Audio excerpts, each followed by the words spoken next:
Merci de rester en notre compagnie. Dans votre émission Échange aujourd'hui, nous parlons santé.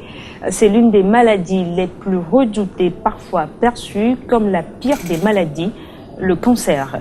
Celui qui touche le col de l'utérus fait chaque année des milliers de victimes. Mais comment les femmes sont affectées? Est-ce une fatalité? Comment le Togo, notre pays, s'arme contre ce type de cancer? Pour en parler, je reçois pour vous sur ce plateau le docteur Sylvain Mbortier Bingo. Il est gynécologue obstétricien de l'Association togolaise pour le bien-être familial ATVF. Bienvenue docteur. Merci. Comment est-ce que cette maladie, le cancer, longtemps considéré comme une maladie des pays occidentaux, sévit de nos jours dans le pays en développement? Merci. Nous tenons d'abord à dire merci pour l'occasion que vous nous donnez pour parler donc d'un problème d'actualité et un problème donc de santé publique qu'est le cancer. Il faut noter que l'organisme humain est constitué de plusieurs cellules et les cellules sont programmées à se diviser selon les circonstances, selon une programmation bien définie. Il arrive parfois que certaines cellules décident de se développer anormalement. Quand elles se développent anormalement, ils vont former une sorte de famille. Et ça va se matérialiser par une masse. Et c'est ça que nous appelons tumeurs. Donc les tumeurs sont classées en deux types. Les tumeurs bénignes et les tumeurs malignes. Les tumeurs bénignes ont cette capacité à rester sur place. C'est-à-dire que les cellules qui se sont atropées, qui se sont développées anormalement, restent sur place sans pouvoir s'étendre. Et sans dégénérescence. Sans s'étendre à d'autres organes. Les tumeurs malignes ont cette capacité, après avoir formé la famille localement, ont cette capacité à pouvoir se déplacer et aller former des microfamilles sur d'autres sites ou au niveau donc d'autres organes. C'est ces tumeurs malignes-là qui sont appelées cancers. Donc c'est de façon générale ce que nous pouvons donner comme explication par rapport au cancer. Donc le cancer peut toucher tous les organes possibles. Et la particularité, c'est que quand le cancer naît au niveau d'un organe, il arrive qu'il puisse créer d'autres familles sur d'autres sites ou au niveau d'autres organes. Mais pourquoi, avant, il y a 50, 60 ans, on disait que le cancer est une maladie des pays riches? Mais aujourd'hui, les pays pauvres sont sur la liste. Oui, c'est qu'il y avait ces cancers-là, mais c'est que c'est les moyens de dépistage, les moyens donc de diagnostic de ces cancers qui ont été améliorés dans nos milieux, et c'est ce qui fait qu'on arrive à les retrouver. Par le passé, peut-être dans un village, quand une femme décède, on pense qu'il est décédé par sorcellerie. Mais lorsqu'on l'amène à l'hôpital, on pourra faire le diagnostic de ces cancers. Et ça nous permet d'avoir une capitalisation donc, de ces cancers et de retrouver certains chiffres dans nos pays. Ce qui fait qu'on a l'impression que c'est actuellement que ça arrive en Afrique. Il y avait ces cancers-là depuis. Ce n'est pas seulement une maladie des pays occidentaux. Nous nous intéressons aujourd'hui au cancer du col de l'utérus. Qu'est-ce que c'est? Quelle est son origine? Je vous propose de suivre cet élément de la rédaction de Nouveau TV. L'utérus peut être fatal à celle qui le porte. L'existence d'une femme peut être abrégée par le cancer du col de l'utérus. Sur le plan médical, le mot cancer désigne une maladie qui touche la muqueuse située à l'entrée de l'utérus. En français facile, le cancer du col de l'utérus, c'est une plaie inguérissable lorsqu'il n'est pas vitaux qui s'attaque à l'entrée de l'utérus. Donc c'est une plaie qu'on n'arrive pas à guérir avec les médicaments habituels. Et donc, ce cancer ou bien cette plaie s'attaque à l'entrée de l'utérus. C'est une plaie qui attaque le col, mais qui évolue petitement. Après le col, ça attaque le vagin, la partie supérieure du vagin, et ça descend la partie inférieure, et ça attaque les organes de voisinage. Le cancer du col de l'utérus est l'une des principales causes de décès par cancer chez la femme. 3 personnes sur 4 sont au contact du virus qui le déclenche. L'infection à virus papillome humain survient généralement au début de la vie sexuelle. L'homme transmet le virus, mais il y a quelques maladies qui sont découvertes chez l'homme par rapport à ce virus. C'est entre autres le cancer de la verge. Donc c'est ce qu'il y a chez l'homme. Mais chez la femme, c'est plus le cancer du col de l'utérus. Et le cancer du col de l'utérus est plus fréquent. Lorsque le col est infecté par ce virus, le cancer ou la plaie ne survient pas le lendemain. Ça met plusieurs années, 10 ans, 15 ans, voire 25 ans. Donc cela voudrait dire que la maladie nous laisse assez de temps pour le diagnostiquer tôt. Et lorsque le col est en contact avec le virus, ça passe par ce que nous appelons la maladie avant le cancer, lésion pré-cancéreuse. La majorité des cas de cancer du col de l'utérus peut être prévenue. Grâce au progrès de la médecine, il existe des traitements efficaces. Ceci à condition d'avoir effectué un dépistage à un stade précoce. Quand le docteur m'a parlé de ça, il a dit tu as une lésion. J'ai eu peur, je croyais que j'avais le cancer. Mais après il m'a dit madame, ne soyez pas paniquée, n'aie pas peur, je vais t'aider et ça va aller. Il m'a prescrit le médicament et je me suis retrouvée en bonne santé. Et il m'a donné le rendez-vous qu'après 1 an, je vais reprendre à faire le dépistage. Et effectivement, après 1 an, le octobre passé, j'ai repris à faire et je suis négatif. Et lorsqu'on arrive à découvrir tôt ces lésions précancéreuses, on fait le traitement et on arrête le processus d'évolution vers le cancer. C'est quand on n'arrive pas à arrêter ce processus que ça va évoluer vers le cancer, vers la plaie inguérissable avec les traitements habituels. Il faut forcément d'autres traitements qui vont peut-être atténuer la pathologie sans toutefois la guérir. Prévenir vaut mieux que guérir, dira-t-on. Aujourd'hui, il est même possible d'éviter le traitement. Avant le début de l'activité sexuelle, les jeunes filles peuvent se faire vacciner. La prévention primaire associe les mesures hygiéno-diététiques et la vaccination. Les mesures hygiéno-diététiques, c'est d'avoir une sexualité responsable, éviter les multipartenariats sexuels, utiliser le préservatif masculin ou féminin à chaque rapport sexuel occasionnel. La deuxième mesure, c'est la vaccination.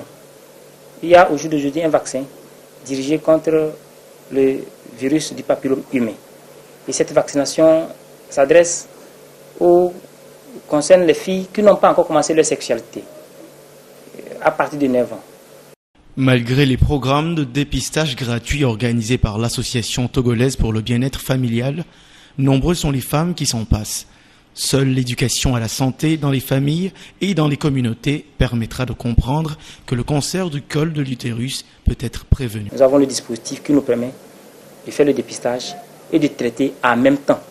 Et lorsqu'on traite la maladie, on traite la lésion précancéreuse, on a arrêté le processus d'évolution vers le cancer.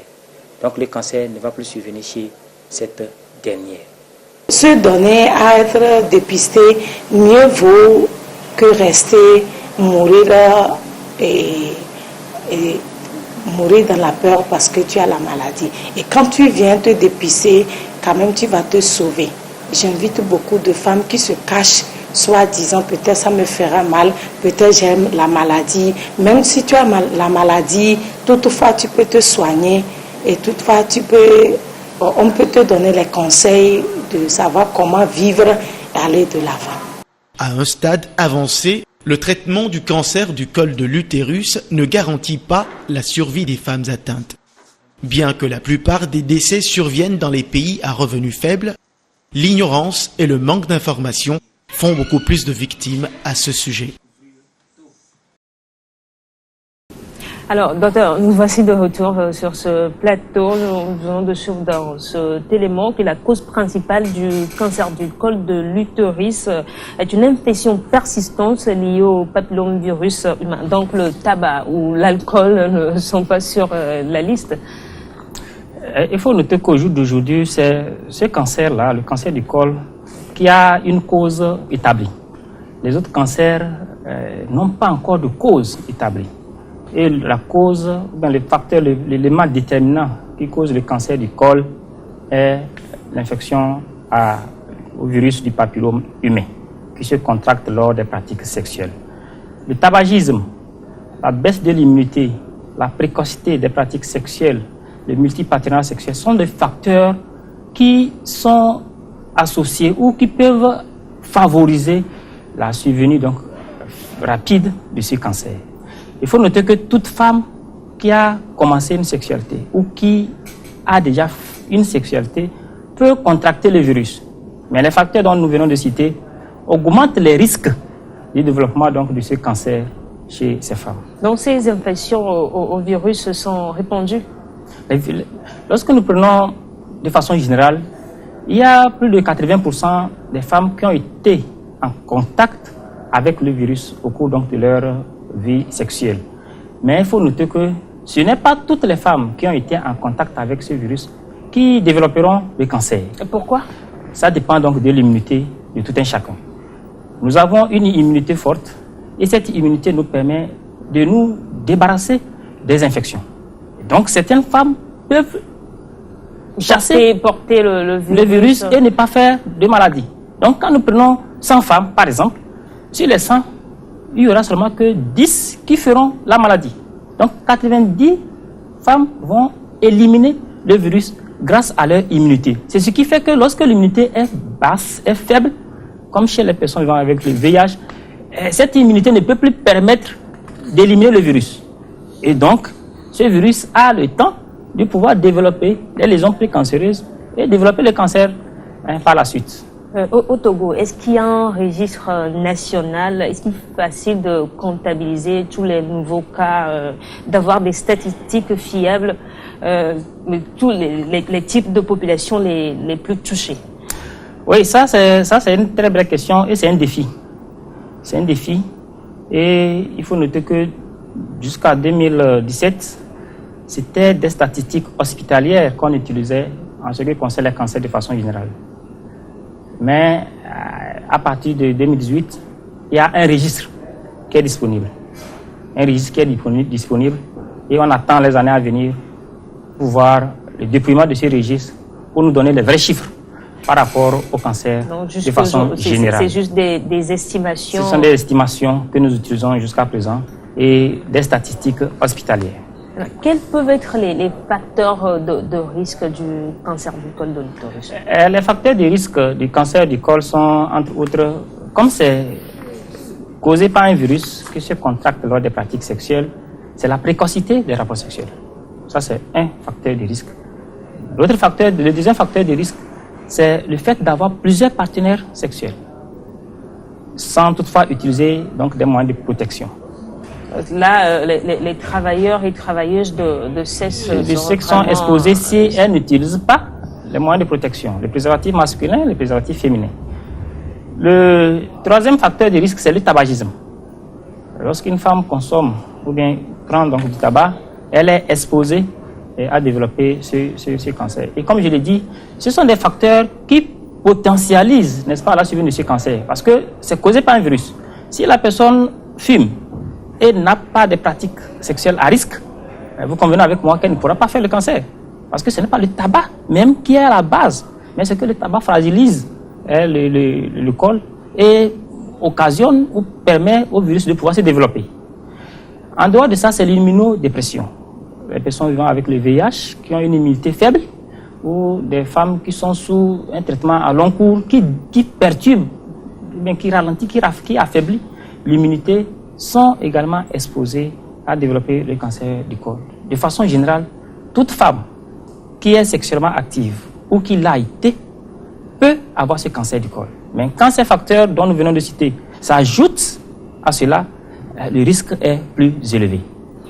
Avoir fait des fausses couches peut être aussi un facteur de risque, docteur? Les fausses couches, facteur de risque, non. Facteur de risque, comme fausse couche, comme facteur de risque, non. Mais il faut noter que ça dépend. S'il y a eu, en dehors de ces fausses couches, la notion de multipartenariat sexuel, ça peut dégénérer. Mais la fausse couche, en tant que telle, n'est pas un facteur qui favorise la survenue donc, du cancer du col de l'utérus. Puisque nous n'avons pas des chiffres fiables, c'est juste des estimations, mais on sait que la mortalité causée par le cancer du col de l'utérus n'est pas minime. Et est-ce qu'on peut réduire? On peut réduire la mortalité et c'est là même le défi et c'est pour cette raison même qu'il y a un plan stratégique de lutte et de contrôle pour le cancer du col de l'utérus au Togo. C'est pour réduire efficacement le taux de mortalité lié au cancer du col. Lorsqu'on regarde tous les cancers chez la femme, le cancer du col vient en deuxième position comme cause de décès lié au cancer chez la femme. Après le cancer du sein. Voilà, donc plusieurs actions sont menées dans ce sens pour vraiment réduire ce taux qui nous embête.